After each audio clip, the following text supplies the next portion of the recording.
Wow! 2 kilo kalahati at may dalawang maliliit. Nasa 200 lang to sa piso sa atin. Ang mga suki, dito na naman tayo sa ating daily routine na paglalakad. Kahit puyat dahil sa tunog ng siren sa madaling araw at sa cellphone na laging nag-alarm dahil sa emergency. Dito pa rin tayo sa awa ng Diyos. Okay naman yung kalagayan namin dito. Bilib ako sa lugar na ito dahil talagang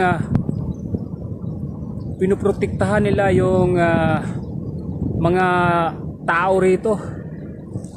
Kung sa atin pa di ko alam kung ayawan ko lang dahil halos araw-araw po, madaling araw tumutunog yung siren dahil nga sa mga pag-atake. Pero sa awa ng Diyos, dito pa rin tayo.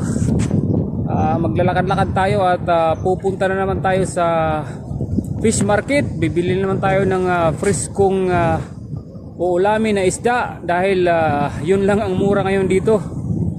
Meron namang ibang mga produkto ay talagang nagmahal na rin dahil nga sa sitwasyon. Pero kahit papaano mga suki, kailangan natin na lumabas at magpaaraw. Kaya sige lang, laban lang.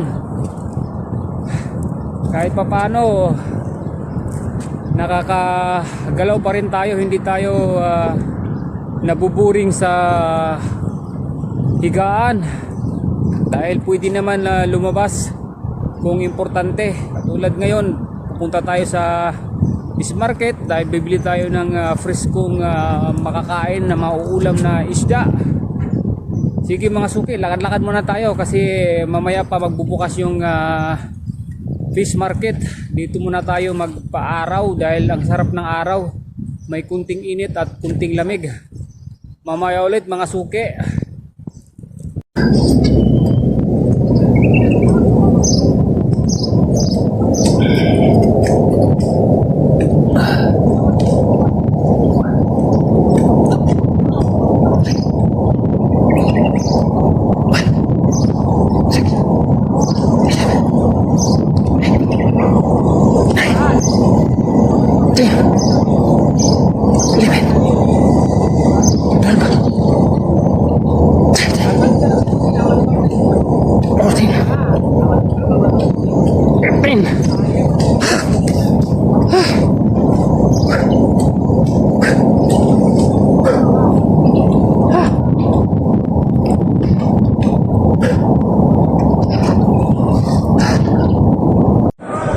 Ayan mga suki, dito na tayo sa loob ng fish market.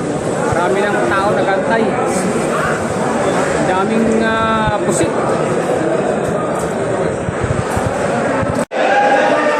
Ayan, nagtawagan na. Daming pusit. Come!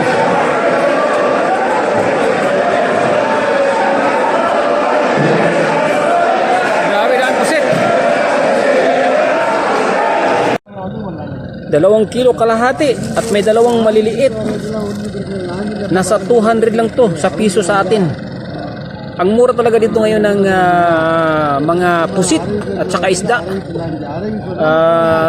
Kailangan natin mag-stock pero di pwede kasi marami tayong gumagamit ng grip. Kita naman itong pusit na to, ang laki-laki. 2 kilo kalahati. At saka may nabili ako dito, pinalinis ko na, ganun din pusit. Grabe, ang mura. Sige, sigang natin ito mamaya.